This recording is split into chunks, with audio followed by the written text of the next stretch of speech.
मारी जान फरती ने बड़ी अपनी बैठक हती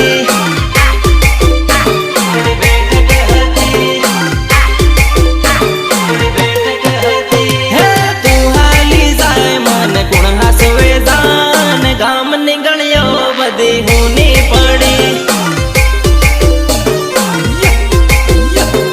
गाम निगलियो बदी होनी पड़ी घणा वर्षे तारो हाथ छूट्यो और मारी जान हूँ तो एकलो पड़ी।